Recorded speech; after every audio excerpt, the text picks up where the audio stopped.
دیکھنے میں یہ آیا ہے حالیہ سالوں میں تو کم از کم ایسا ہوا ہے کہ جون کا مہینہ پاکستان کی سیاست میں تلاطم کا مہینہ ہوتا ہے، دلچسپ واقعات کا مہینہ ہوتا ہے۔ جون 2013 ہی تھی جب وزیر اعظم جناب نواز شریف نے تیسری بار پاکستان کے وزیر اعظم کا حلف اٹھایا تھا۔ یہ 2013 میں ہوا تھا، جون کا مہینہ تھا۔ اس جون کے مہینے میں یہ بڑی دلچسپ ابتدا ہوئی تھی اور اس طرح سے جمہوریت کے تسلسل کا یہ وقت تھا جو جون 2013 میں شروع ہوا تھا۔ وزیر اعظم جناب نواز شریف نے تاریخ بنائی تھی اور وہ تیسری بار پاکستان کے وزیر اعظم کی حیثیت سے حلف اٹھا رہے تھے۔ اگلے سال جون 2014 ہی تھا جب بڑا واقعہ ہوا تھا، آپریشن ضرب عصب کا آغاز کیا گیا تھا اور اس طرح سے دہشت گردی کے خلاف پاکستان کی فوج نے حتمی جنگ کا آغاز کر دیا تھا۔ آپریشن ضرب عصب جون کے ہی مہینے میں 2014 میں شروع ہوا تھا۔ جون کا ہی مہینہ تھا 2014 کا کہ جب سانحہ ماڈل ٹاؤن ہوا تھا جس میں کہ بڑی تعداد میں ہلاکتیں ہوئی تھی۔ ایک بڑا واقعہ تھا جس کے بعد دھرنے کا آغاز ہوا تھا۔ سن 2014 کی ہی بات ہے۔ اتفاق کی بات ہے کہ یہ جون کا ہی مہینہ تھا گزشتہ سال 16 جون کو جب پیپلز پارٹی کے شریک چیئرپرسن جناب آصف علی زرداری نے ایک دھواں دھار تقریر کی تھی اسلام آباد میں۔ جناب آصف علی زرداری کی یہ تقریر انتہائی اہم تقریر تھی کیونکہ اس کے بعد ان کی سیاست نے، پیپلز پارٹی کی سیاست نے پلٹا کھایا اور کئی بڑے اہم واقعات ہوئے اور یہی تقریر تھی جس کے بعد جناب آصف علی زرداری بیرون ملک روانہ ہو گئے تھے۔ جناب آصف علی زرداری کی تقریر پاکستان کی سیاست میں جو جون کے مہینے میں تلاطم آتا ہے اسی کا حصہ تھی۔ ہماری کردار کشی کرنا چھوڑ دو، اگر ہم نے آپ کی شروع کی تو پتہ نہیں پاکستان بننے سے آج تک کتنے جنرلوں کی شروع ہو جائے گی۔ میں نہیں چاہتا کہ انسٹیٹیوشن ہمارے کمزور ہوں، اس لیے کہ ہمیں پتہ ہے کتنے کورٹوں میں کیس چل رہے ہیں اور کتنے چلنے والے ہیں جس میں آپ کے بیٹی بھائی وہ ایکیوزڈ ہیں۔ ان کی لسٹ لے کے جس دن ہم نے پریس کانفرنس کی تو آپ کی اینٹ سے اینٹ بڑھ جائے گی۔ پوری دنیا میں جب آپ کمزور ہو رہے ہو تو ہم آپ کے شانہ بشانہ کھڑے رہنا چاہتے ہیں۔ ہمیں پتہ ہے ملک کیا ہے، ہمیں پتہ ہے ملک کی قیمت کیا ہوتی ہے۔ ہم سمجھتے ہیں کہ یہ دھرتی کیا ہے، ہم سمجھتے ہیں کہ ہم نے قربانیاں دی ہیں اور یہ ہماری آرمی ہے، یہ ہمارا انسٹیٹیوشن ہے۔ آپ نے 3 سال رہنا ہے، اس کے بعد آپ نے چلے جانا ہے، ہمیشہ کے لیے ہم نے رہنا ہے، تو ہمیں مت تنگ کرو۔ اگر ہمیں تنگ کرنے کی کوشش کی تو ہم آپ کی بھی اینٹ سے اینٹ بجا دیں گے۔ حد ہوتی ہے ہر چیز کی، ہر بھی چیز میں آپ ایک گیم بنا دیتے ہیں اور اپنے آپ کے پالے ہوئے پٹھو جو ہیں طوطے جو ہیں بیٹھ کے ٹائیں ٹائیں کر رہے ہیں اور جس میں آپ کا واسطہ نہیں ہے، جس چیزوں میں آپ کا کوئی سروکار نہیں ہے، پھر ہم بھی لانے جنگ کریں گے، پھر ہم بھی لڑیں گے۔ اگر آپ صرف جنگوں سے ڈرتے ہو تو ہم جنگ کرنا جانتے ہیں۔ یہ مت سمجھنا کہ ہمیں جنگ نہیں آتی، ہمیں ہی جنگ آتی ہے اور کسی کو نہیں آتی، صرف ہمیں جنگ آتی ہے۔ یہ تھی 16 جون، آج بھی 16 جون ہے، وہ تھی 2015 کی، آج ہے 16 جون 2016 کی، اور اتفاق کی بات ہے کہ آج ہی 16 جون اور کل 15 جون کو جناب آصف علی زرداری کے دست راز، قریب ترین دوست، بچپن کے دوست، کابینہ کے سابق وزیر، پیپلز پارٹی کے سابق سینیٹر، ان کے ذاتی معالج ڈاکٹر آصف حسین کے بیانات سامنے آئے ہیں، ویڈیو بیانات کل بھی اور آج بھی، اور جس میں براہ راست ان کا مخاطب ہیں جناب آصف علی زرداری، ان کے حوالے سے معلومات اور ان کے منہ بولے بھائی اویس مظفر ٹپی، یہ بھی 16 جون کو ہی ہوا ہے۔ اسی 16 جون کو جب آصف علی زرداری نے اینٹ سے اینٹ بجانے کی تقریر کی تھی۔ اس تقریر کے اگلے دن جناب آصف علی زرداری کی وزیر اعظم نواز شریف سے ملاقات طے تھی، لیکن یہ بھوچال انگیز تقریر تھی۔ وزیر اعظم نواز شریف نے اس تقریر کے بعد ملاقات سے انکار کر دیا تھا۔ وزیر اعظم نے بلکہ باقاعدہ بیان جاری کیا تھا کہ مسلح افواج پر تنقید سے ان عناصر کی حوصلہ افزائی ہوگی جو پاکستان کی ترقی میں رکاوٹ ہیں۔ جناب آصف علی زرداری اس جوشیلی تقریر کے تقریباً ایک ہفتے بعد 24 جون کو کراچی سے دبئی روانہ ہو گئے تھے اور اب ایک پورا سال ہو گیا ہے کہ وہ پاکستان واپس تشریف نہیں لائے ہیں۔ جناب زرداری صاحب 24 جون کو جب لندن گئے، اس کے بعد وہ دبئی کے بعد لندن گئے، لندن سے وہ یورپ گئے، یورپ سے پھر وہ لندن آئے، پھر نیو یارک گئے، پھر اب وہ دبئی میں آئے ہیں، اور پچھلے ایک سال کے دوران دبئی میں وہ مختلف حوالوں سے سندھ کابینہ کے مختلف وزراء سے، پیپلز پارٹی کے لیڈران سے ملاقات کرتے رہے ہیں، لیکن جناب آصف علی زرداری پاکستان واپس نہیں آئے۔ پاکستان کے تمام سیاسی تجزیہ کار اس بات پر متفق ہے کہ اس کی بنیادی وجہ ان کی وہی تقریر تھی جو کہ 16 جون کو انہوں نے کی تھی، جس میں انہوں نے اینٹ سے اینٹ بجانے کی بات کی تھی اور پیٹی بھائیوں کی بات کی تھی۔ آصف علی زرداری صاحب کی غیر موجودگی میں ملک میں کئی اہم واقعات ہو گئے ہیں، ضمنی الیکشنز ہوئے ہیں، بلدیاتی الیکشنز ہوئے ہیں، عید بقرعید گزر گئی ہے، پیپلز پارٹی کا یوم تاسیس گزرا ہے، جناب ذوالفقار علی بھٹو کا یوم پیدائش آیا، یہاں تک کہ سانحہ کارساز اور حتیٰ کہ محترمہ بے نظیر بھٹو کی 8ویں برسی بھی آئی، مگر زرداری صاحب واپس تشریف نہیں لائے، اور تمام رائے یہی ہے کہ اس کی بنیادی وجہ وہی معاملات ہے۔ پیپلز پارٹی کہتے رہتی ہے کہ ان کے طبی معاملات ہیں جس کی وجہ سے وہ گزشتہ ایک سال سے پاکستان تشریف نہیں لائے ہیں، نہ کہ وہ تشریف نہیں لائے بلکہ پاکستان کی سیاست میں فی الحال وہ بالکل متحرک کردار بھی ادا نہیں کر رہے ہیں۔ جناب آصف علی زرداری کی یہ 16 جون کی مخالف تقریر تھی جس کے ذریعے لگا یہ کہ ایک کشیدگی نے جنم لیا اور ایک نیا زمانہ آیا۔ اس وقت پیپلز پارٹی اور اسٹیبلشمنٹ کے درمیان تناؤ کا ایندھن ایسا لگا کہ پوری سچویشن بن گئی ہے، اور اسی دوران واقعہ ہوا ڈاکٹر عاصم حسین ملک واپس آئے، اور 26 اگست کو ان کے آنے کے 2 روز کے بعد، یعنی کہ اس تقریر کے تقریباً 2 مہینے کے بعد، رینجرز نے ڈاکٹر عاصم حسین کو گرفتار کیا۔ مبینہ طور پر دہشت گردوں کا علاج اور ان کی مدد کرنے کے سنگین الزامات ڈاکٹر عاصم حسین پر سامنے آئے۔ 90 روز کے لیے ڈاکٹر عاصم حسین جو جناب آصف علی زرداری کے لیے انتہائی اہم، انتہائی کلیدی شخصیت تھے، وہ رینجرز کی تحویل میں گئے۔ رینجرز کی حراست سے رہائی پانے سے پہلے نیب نے ڈاکٹر عاصم حسین کو گرفتار کیا اور ان پر 462 ارب روپے کی کرپشن کے ریفرنسز دائر کر دیے ہیں، جن میں ڈاکٹر عاصم حسین پر من پسند کمپنیوں اور دوسرے سنگین الزامات لگائے گئے ہیں جو کہ اب تک سامنے آ چکے ہیں ڈاکٹر عاصم حسین کے حوالے سے، اور یہ معاملات ابھی بھی جاری ہے۔ اور کل اس میں ایک نیا رخ آیا، کل اور آج ڈاکٹر عاصم حسین کے ویڈیو بیانات اب سامنے آنے شروع ہو گئے ہیں، اور اس میں براہ راست وہ جن معاملات کا ذکر کر رہے ہیں وہ براہ راست ان کا تعلق جناب آصف علی زرداری سے اور ان کے منہ بولے بھائی اویس مظفر ٹپی سے ہے۔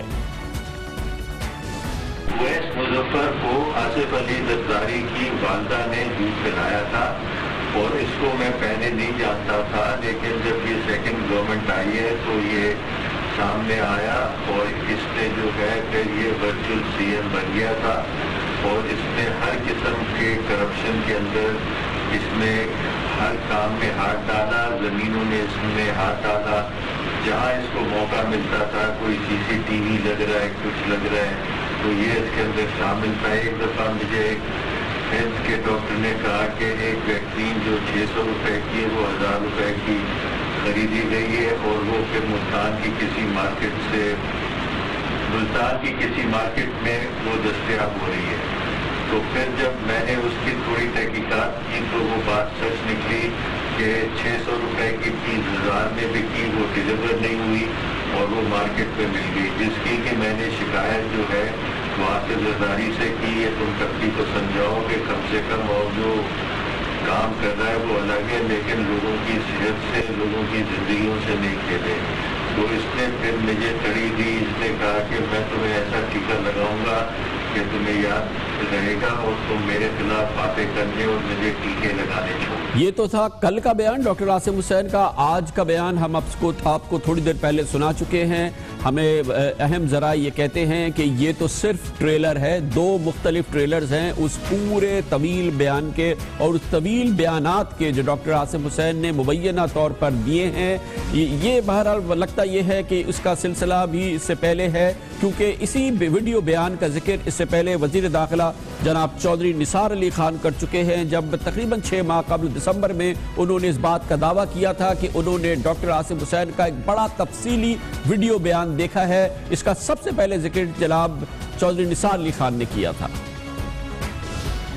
میں بہت ساری چیزوں کا written in black and white اس کی ریکارڈ قوم کے سامنے رکھوں گا. JIT کا بھی رکھوں گا, ڈاکٹر عاصم کا جو ویڈیو ہے وہ بھی رکھوں گا, جو یہ ریکارڈ رینجز کا, نیب کا اور FIA کا ہے وہ بھی سامنے رکھوں گا, تاکہ آن ریکارڈ آپ قوم کو معلوم ہو کہ کون چاہتا ہے کہ یہ انتہائی قومی کام آگے بڑھے اور کون کسی نہ کسی حوالے سے اس پہ رکھنا ڈال رہا ہے. آج اس پر رد عمل کا اظہار کیا ہے. ڈاکٹر عاصم کے وکیل بیرسٹر انور منصور خان نے آج ایک پریس کانفرنس سے خطاب کیا. انہوں نے کہا کہ ڈاکٹر عاصم حسین سے یہ بیانات رینجرز کی تحویل میں ان کے بقول زبردستی لیے گئے ہیں اور ڈاکٹر عاصم حسین کو خود یاد نہیں ہے کہ انہوں نے یہ کب بیان دیے تھے. ڈاکٹر عاصم حسین کی بقول جناب انور منصور یادداشت کافی مخدوش ہو چکی ہے, اس لیے انہیں یاد نہیں ہے کہ انہوں نے یہ بیان کب دیا تھا. ڈاکٹر عاصم حسین سے بات کرنے کے بعد جو انہوں نے کچھ مجھے بتایا ہے, جو کہ میں آپ کے سامنے بتاؤں گا, وہ یہ ہے کہ ان کو اس بات کا کوئی یادداشت نہیں ہے کہ انہوں نے اس قسم کا سٹیٹمنٹ کبھی دیا ہو. ان کو مزید انہوں نے مجھ سے یہ کہا کہ بہت ساری چیزیں ان سے لکھوائی ہیں, زبردستی سائن کروایا ہے, اکثر کیمرے لے کے آتے تھے, مگر چونکہ ان کی یادداشت اور دواؤں کی وجہ سے ان کا جو مینٹل سٹیبلٹی تھی وہ نہیں تھی, اس لیے اگر کچھ انہوں نے کہا بھی ہے جو کہ ان کو یاد نہیں ہے تو وہ ان کا سٹیٹمنٹ نہیں سمجھا جائے گا.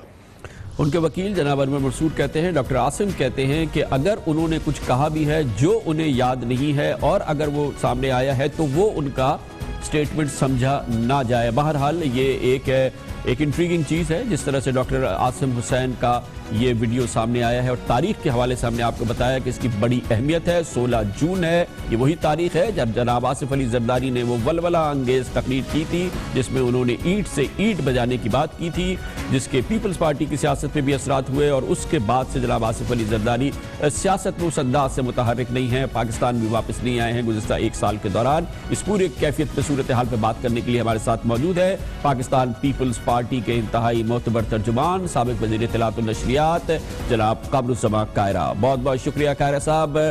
ڈاکٹر عاصم حسین کے مسلسل بیانات آ رہے ہیں 15 جون 16 جون, اور یہ وہی 16 جون ہے جناب آصف علی زرداری کی وہ پرجوش تقریر ہوئی تھی جس میں انہوں نے پیٹی بند بھائیوں سے اور ان کی اس حوالے سے اینٹ بجانے کی بات کی تھی, اور انہی تاریخوں کو یہ ڈاکٹر عاصم حسین کے بیانات ہیں جس میں براہ راست جس چیز کا وہ ذکر کر رہے ہیں وہ تمام معاملات ہیں جن کا تعلق صرف جناب آصف علی زرداری سے ہے. آپ اس تقریر کو, ان بیانات کو آپس میں کہیں جوڑتے ہوئے نظر آئیں گے, یا آپ کو لگتا ہے کہ اس کا کوئی آپس میں تعلق ہو سکتا ہے؟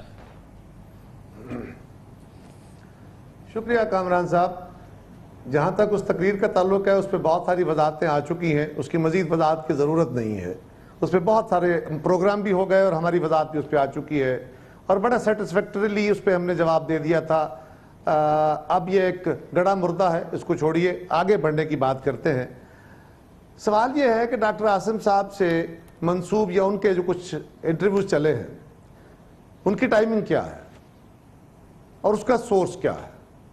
ڈاکٹر عاصم حسین پچھلے تقریباً 10 مہینے سے کسٹڈی میں ہیں رینجرز کے اور جیل انتظامیہ کے, اور ان کو پوری طرح واچ کیا جا رہا ہے by media and by the intelligence agencies. اور یہ بات جو آج ان کے انٹرویوز میں آئی, یہ پہلے چودھری نثار صاحب بڑے جس کا آپ نے تذکرہ بھی کیا بہت وضاحت سے بات کر چکے ہیں. سوال یہ ہے کہ ایک بندہ جو انویسٹیگیشن جس سے ہو رہی ہے وہ انویسٹیگیشن مٹیریل یا انویسٹیگیشن پروسیس, کیا کوئی وزیر, بھلے وہ وزیر داخلہ ہی ہو, کیا وہ اس کے اندر مداخلت کر سکتا ہے؟ کیا اس کے کانٹینٹ کا اس کے علم میں آنا پاسبل ہے یا مداخلت نہیں ہے؟ یا وہ اپنے جو بھی انویسٹیگیٹنگ آفسر ہوگا وہ انویسٹیگیشن کر کے ریٹن ہے, وربل ہے, جو صورتحال ہے وہ اپنے اوپینین کو کورٹ میں دینے کا پابند ہوگا. اگر انتظامی مشینری کے پاس ہے اور چودھری نثار صاحب کے بقول 6 مہینے 8 مہینے سے پہلے سے ان کے پاس تھا اور آج ایک خاص ٹائم پہ اس کو ریلیز کیا گیا ہے, کچھ میڈیا ہاؤسز کو دیا گیا ہے جس طرح آپ کو دیا گیا. ابھی میں آپ سے پوچھوں گا کہ آپ بتا دیجئے آپ کو انٹیریئر منسٹری نے دیا ہے یا آپ کو کسی ایجنسی نے دیا ہے, تو آپ کہیں گے کہ نہیں میں سورس نہیں بتاؤں گا. نہیں سورس بتاتے ہیں اس پہ سورس والی بات نہیں لاگو ہوتی. نہیں, اور میں آپ سے عرض کر دوں کہ یہ انونیمس ہے جو کہ ہمارے پاس یہ ویڈیو پہنچی ہے, ہم اس نمبر کو ٹریس نہیں کر سکتے. جی کامران صاحب آپ اس ملک کے بہت نامور بڑے کونا مشق صحافی ہیں, آپ بھی جانتے ہیں آپ جو کہہ رہے ہیں وہ درست نہیں ہے, میں بھی جانتا ہوں جو میں کہہ رہا ہوں وہ درست نہیں. سر یہ درست ہے کہ وہ ایسے نمبر سے آیا ہے, کہاں سے ریلیز ہوئی ہے یہ دیکھیں نا کامران صاحب یوں نہیں ایک اندازہ لگا سکتے ہیں نا آپ کے پاس نہیں آیا. نہیں میں کہہ رہا ہوں حتمی طور پہ نہیں کہہ سکتے نا, اندازہ لگا سکتے ہیں. میں عرض کرتا ہوں دیکھیں آپ کے پاس نہیں آیا, بہت سارے چینلز کے پاس یہ تقریباً سارے چینلز کو ریلیز ہوا ہے. یہ کوئی ایسی تحقیق نہیں ہے جو آپ کے کسی رپورٹر نے کر کے آپ کو دی ہو, یہ کوئی ایسا عمل نہیں ہے جو کسی ادارے کے اندر کسی افسر کے پاس کوئی اس کی ریکارڈنگ سے اس نے دے دی ہو. یہ باقاعدہ ریلیز ہوئی ہے. کس سے ریلیز ہوئی ہے؟ اب اس کی کسٹڈی کس کے پاس تھی؟ یا تو وہ کسٹڈی رینجرز کی ہے یا وہ کسٹڈی انٹیریئر منسٹر کی ہے جو ایڈمٹ کر چکے ہیں. انٹیریئر منسٹر کی کسٹڈی ہے تو ویسے ہی لیگل ہے. اور میں آپ کے پروگرام کے توسط سے سپریم کورٹ آف پاکستان سے یہ گزارش کروں گا کہ خدارہ ایسے معاملات تو دیکھ لیجئے جس میں واضح طور پہ تھریٹس ہیں, دھمکیاں ہیں, اور اس کی ٹائمنگ کو دیکھیں, کانٹینٹ کیا ہے, اس کی لیگل ویلیو کیا ہے, دیٹ از زیرو. اس کے اوپر کیا کچھ ہو سکتا ہے, یہ اگر بالکل درست ہے اس کے کانٹینٹ, اگر یہ سارے درست ہیں, ایون دین اس کی لیگل ویلیو نہیں ہے. لیکن اس کے باوجود اس کی ایک میڈیا ویلیو ہے اور سارے میڈیا کو ریلیز کی ہے. ایک خاص ٹائم پہ جب پیپلز پارٹی نے پاناما ایشو پہ ایک بڑا واضح سٹانس لے لیا ہے, اور اس پہ ہمارے چیئرمین نے بھی, پارٹی نے بھی, اور اب ڈیڈ لاک آ گیا ہے اور باتیں جا رہی ہیں کہ اب شاید معاملہ جو ہے وہ پارلیمان کے اندر یا پارلیمان کے باہر احتجاج کا ہو, اور اپوزیشن اکٹھی ہو رہی ہے. تو اس ٹائم پہ اگر بلیک میلنگ کے لیے, اگر سریحن دھمکی دینے کے لیے, اگر سریحن اپنے مقاصد کے حل کے لیے وزیر داخلہ نے, میں ان کو الرج اس لیے کر رہا ہوں کہ انہوں نے ایڈمٹ کیا ہوا ہے, یا کسی اور نے, جس طرح آپ بار بار ذکر کر رہے ہیں اس تقریر کا 16 جون والی 2015 کی, جو کہ بالکل آپ گڑا مردہ ہے, لیکن اس سپیچ کے حوالے سے اگر کسی کے پاس تھا تو وہ رینجرز ہے, میں نام لے کے کہہ رہا ہوں, یا وہ رینجرز کے پاس ہے یا انٹیریئر منسٹر کے پاس. دونوں صورتوں میں یہ جو ٹی وی کو دیا گیا ہے, کیا یہ کرائم نہیں ہے؟ اور اگر یہ ایک چیز انڈر کوشچن ہے تو پھر آپ کو بھی اور آپ کے ساتھ باقی میڈیا کو بھی دیکھنے کی ضرورت ہے کہ اس ٹائم پہ ریلیز کرنے کا ایک اسپیسیفک مقصد ہے ان کو بدنام کرنا. اس کے کانٹینٹ درست ہے یا نہیں ہے یہ تو کوئی انویسٹیگیٹر بتائے گا نا. اس کے اوپر پیپلز پارٹی پہ مقدمہ بنے گا, نہیں بنے گا, ٹپی صاحب پہ بنے گا, زرداری صاحب پہ کیا ہوگا, چھوڑ دیجئے اس معاملے کو, دیکھ لیں گے وہ.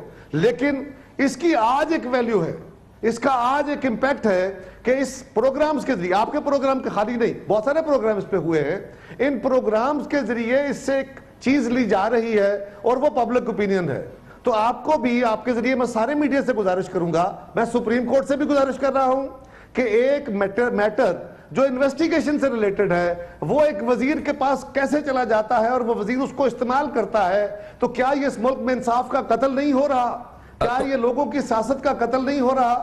ہاں, ہمارے ساتھ جو کچھ ہوگا ہم اس کو بھگت رہے ہیں, لیکن آپ سے میں توقع کرتا ہوں کامران صاحب, اور میڈیا کے ذمہ دار لوگوں سے توقع کرتا ہوں کہ آپ اس سورس کو ضرور واضح کیجئے اور یہ دیکھیے کہ اس کے اوپر پروگرام کرنے سے اس کی لیگیلٹی کیا ہے, کوئی نئی چیزیں ریویل ہو رہی ہیں, یا اس کا کوئی پولیٹیکل مقصد حاصل کرنے کے لیے, بدنام کرنے کے لیے ایک سیاستدان کو میڈیا کو ٹول کے طور پر استعمال کیا جا رہا ہے. یہ ضرور دیکھنے کی ضرورت ہے. بالکل صحیح, بالکل صحیح. اب تھوڑا سا ایک اور موضوع کہ کیونکہ یہ 16 جون ہے اور 16 جون کے نزدیک جہاں ہم نے کہا کہ آج, یہ ہم نہیں بتایا آپ کو کہ یہ آج اہمیت یہ ہے کہ 16 جون ہے, 16 جون ہی تھی جب جناب آصف علی زرداری کی وہ تقریر ہوئی تھی. اس کے بعد سے جناب آصف علی زرداری پیپلز پارٹی کی سیاست میں متحرک بھی نہیں ہیں, ملک بھی واپس نہیں آئے ہیں.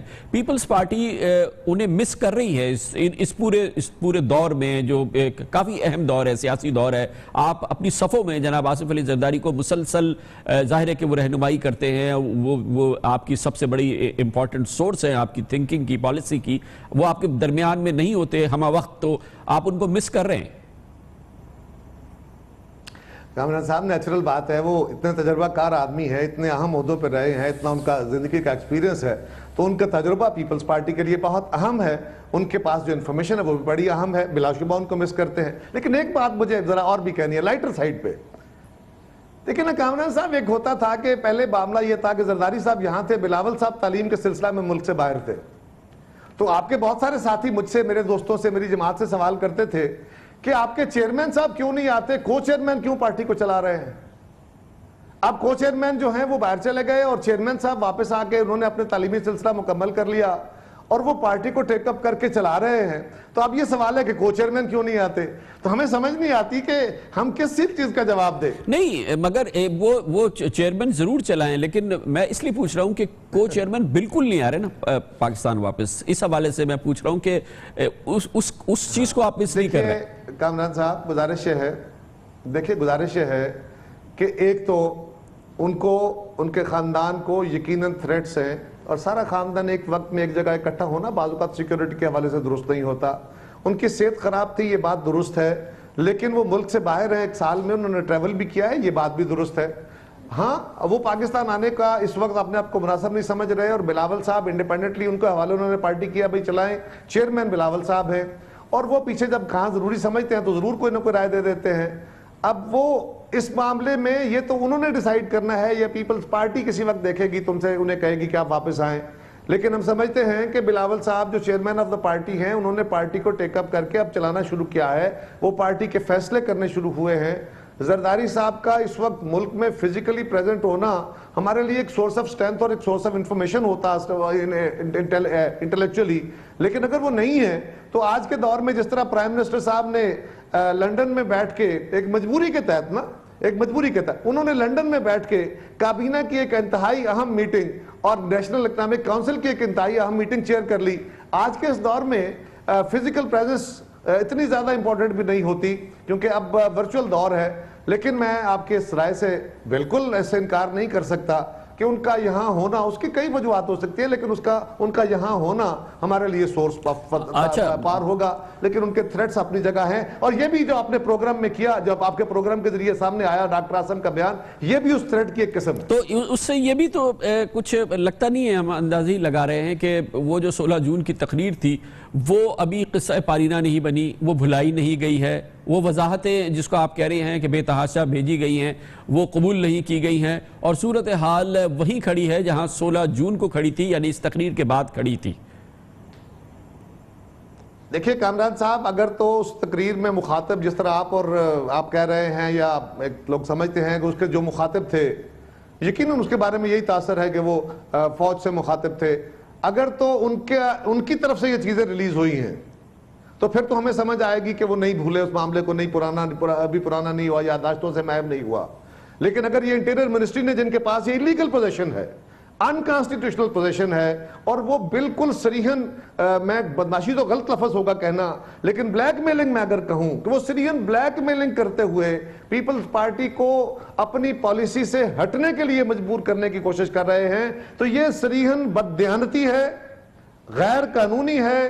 اور اگر سپریم کورٹ اس پہ بھی نوٹس نہیں لیتی کہ کس طرح پاکستان کی ریاست کے اہم لوگ وزراء اپنے مخالفوں کی انویسٹیگیشن کے اندر کس طرح مداخلت کرتے ہیں اور کس طرح اس پہ اثر انداز ہوتے ہیں اور کس طرح اس مٹیریل کو اپنے حق میں پبلک اوپینین کے لیے میڈیا کے ذریعے ریلیز کر کے میڈیا کے آرم کو, میڈیا کے کندھے کو استعمال کرتے ہیں, یہ اب تو نوٹس لینا چاہیے. اور میڈیا سے پھر میں گزارش کروں گا کہ آپ بھی ضرور غور کیجئے کہ اس کی ٹائمنگ کیا ہے اور اس کا مقصد کیا ہے اور اس کی لیگل ویلیو کیا ہے, کس طرح ریلیز کیا گیا ہے. پھر میں کہوں گا کہ اگر یہ گورنمنٹ نے ریلیز کیا ہے تو پھر گورنمنٹ کا ارادہ تو بڑا واضح ہے, اور اگر کسی دوسری طرف سے ریلیز ہوا ہے تو پھر ضرور سوچنے کی بات ہے. بہت بہت شکریہ جناب قمر الزماں قاہرہ, اپنی رائے پیش کر رہے تھے. یہ بہت اہم معاملہ ہے جو بھی آپ کے سامنے آیا. کمرشل بریک اس کے بعد ذکر کرتے ہیں. نیب متحرک ہے, پاکستان کی تاریخ کی سب سے بڑی ریکوری کی تھی کوئٹہ میں, ایک پروونشل فائنانس سیکرٹری کے پاس سے 78 کروڑ روپے کی رشوت برآمد کی تھی. کل ایک اور بڑا اہم تاریخی واقعہ ہوا ہے, ایک لوٹی ہوئی کرپشن کی رقم واپس وصول کی گئی ہے.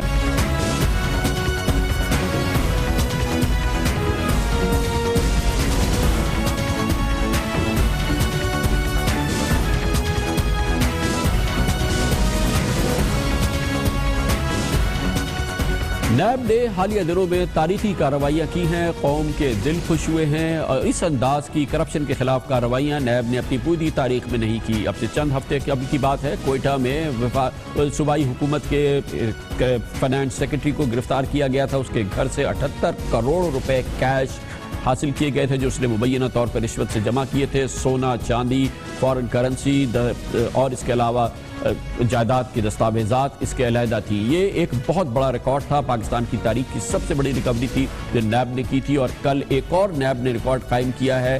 یہ ایک بار پھر تاریخی کام ہے جو نیب پنجاب نے کیا ہے، جس میں اپنی تاریخ کی سب سے بڑی پری بارگین ڈیل کے ذریعے راولپنڈی کی ایک فارماسیوٹیکل کمپنی سے 38 کروڑ 25 لاکھ روپے کیش وصول کیے گئے ہیں، یعنی کہ وہ رقم جو کرپشن کے ذریعے اپنی دوا کو فیڈرل ہیلتھ منسٹری کے بیوروکریٹس کے ساتھ مل کے اس کی زبردست قیمت کئی گنا بڑھا کے اس سے جو منافع حاصل کیا گیا تھا اس کرپشن کے ذریعے، وہ تمام رقم جو 38 کروڑ 50 لاکھ روپے ہے نیب نے واپس کر لی ہے۔ اس کے پیچھے وہ پورا معاملہ ہے جس کا تعلق پاکستان کی فارماسیوٹیکل انڈسٹری سے ہے۔ پاکستان کی فارماسیوٹیکل انڈسٹری کی بڑی جائز شکایت ہے کہ اس کی پچھلے 15 سالوں سے اس کی دواؤں کی قیمتوں میں مربوط طریقے سے نظر ثانی نہیں کی گئی ہے، اور اس کی وجہ سے دوائیں پاکستان میں نایاب ہوتی چلی جا رہی ہیں۔ انتہائی ضروری دوائیں آپ کے علم میں ہوگا آسانی سے ملتی نہیں ہیں، یہ دوائیں مارکیٹ سے غائب ہو گئی ہیں، کیونکہ جو ان کی بناوٹ پہ ان کو بنانے میں جو رقم خرچ ہو سکتی ہے، جو اس کی قیمت ہونی چاہیے، وہ اس سے